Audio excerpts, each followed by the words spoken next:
કે આપણા મોંઘેરા મહેમાન આવીને ગયા ઉત્તર ગુજરાતમાં વાવ થરાદ જે નવો જિલ્લો બનેલો છે ત્યાં એ આવીને ગયા મોદી સાહેબ, અને ત્યાં એમની જે સભા હતી એ સભામાં બહુ ઓછા લોકો હતા. પાછળના ભાગમાં ખુરશીઓ ખાલી હતી, લોકોને બહુ રસ નતો પડ્યો. મોદી સાહેબનું ભાષણ ચાલુ હતું ત્યારે લોકો ખુરશીઓ છોડીને જતા રહ્યા હતા.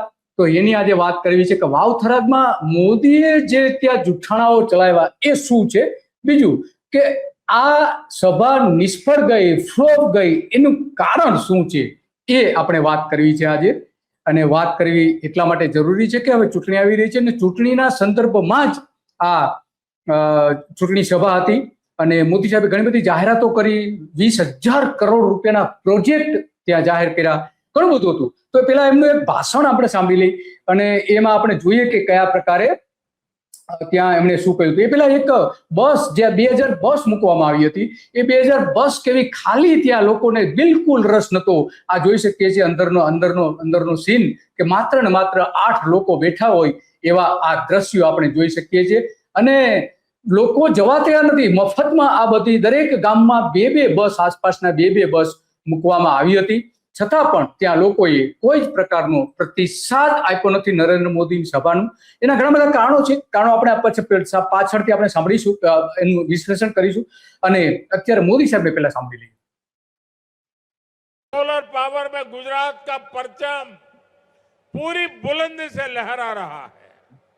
आज रिन्यूएबल एनर्जी में गुजरात इसलिए, मैंने मुख्यमंत्री रहते हुए चारणका में राधनपुर के पास देश का पहला सोलर पार्क का काम शुरू करवाया था. एक मल्टी टेक्नोलॉजी पार्क है. સોલર પાર્ક જે ચારણકાની વાત કરી રહ્યા છે, એ ચારણકામાં પણ આપણે જોયું છે કે ચારણકામાં પણ ત્યાં જે ખેડૂતો જે જમીન આપી રહ્યા છે, 30-30 વર્ષના ભાડાપટ્ટે આપી રહ્યા છે, એના તમામ હકો એ ગુમાવી રહ્યા છે અને એને પૂરતો ભાવ પણ મળતો નથી. અને ત્યાં જમીનના કેટલાક કૌભાંડો પણ થયા હતા. એ પણ એક મોટી બાબત ત્યાં આપણે જોઈ શકીએ છીએ. તો આ આપણે જોયું કે મોદી સાહેબ શું કહી રહ્યા છે. સાંભળીએ એમને શું કહે છે, એ પણ સાંભળીએ કે મોદી સાહેબ શું કહી રહ્યા છે અને એ આગળની શું વાત કરે છે એ પણ સાંભળીએ. सोलर एनर्जी का मूवमेंट शुरू किया. आज गुजरात में जिस प्रकार सोलर एनर्जी का काम होता है, सूर्य शक्ति से बिजली पैदा करने का काम हो रहा है, जैसे आज ही તો સોલારની જે વાત કરી રહ્યા છે, દ્વારકામાં 22 કંપનીઓ વીજ લાઈનો નાખી રહી છે, અલગ અલગ નાની મોટી બધી થઈને.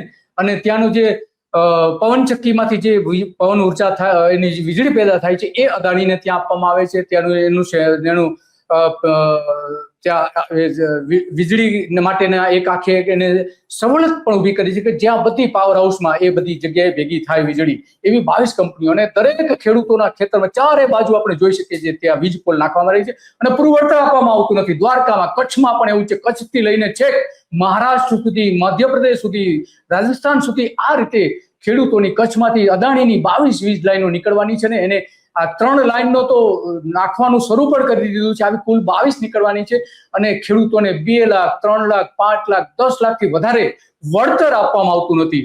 અને બીજી બાજુ મોદી સાહેબ અદાણીનો 3,500 કરોડનો પ્રોજેક્ટ મૂકી રહ્યા છે. એક બાજુ ખેડૂતોને શોષણ કરી રહ્યા છે મોદી સાહેબ, એની એ બધું જ જાણે છે. બીજી બાજુ અદાણી કોઈ વળતર આપ્યા વગર દાદાગીરીથી ખેડૂતોના ખેતરમાં નાખી રહ્યા છે. અને એટલા માટે આ નરેન્દ્ર મોદીની સભામાં ખેડૂતો અને ગામ લોકો બિલકુલ રસ બતાવ્યો નથી. સાંભળીએ આગળ.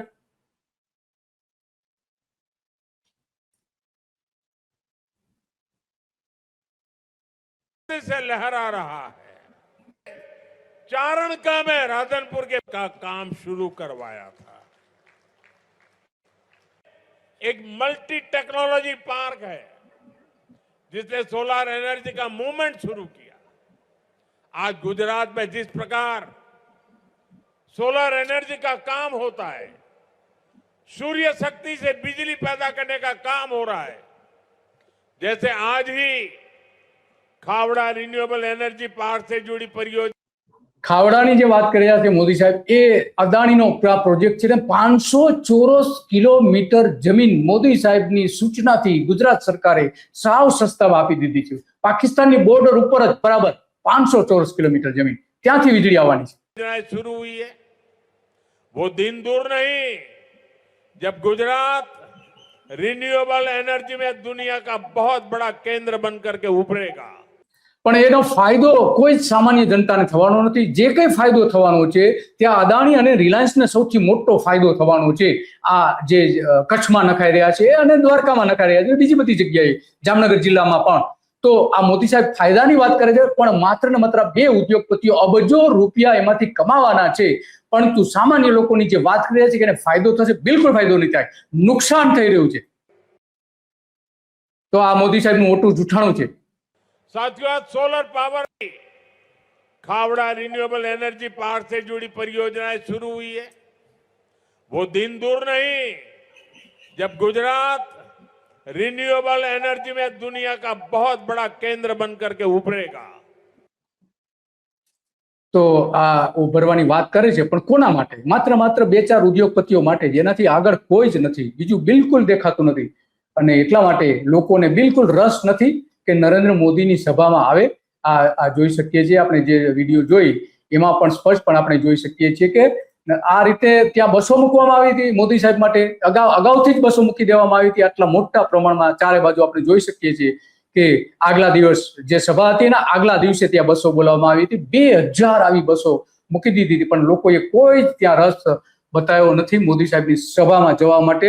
સામાન્ય લોકો તો બિલકુલ નથી ગયા, જે કંઈ થોડા ઘણા ગયા છે।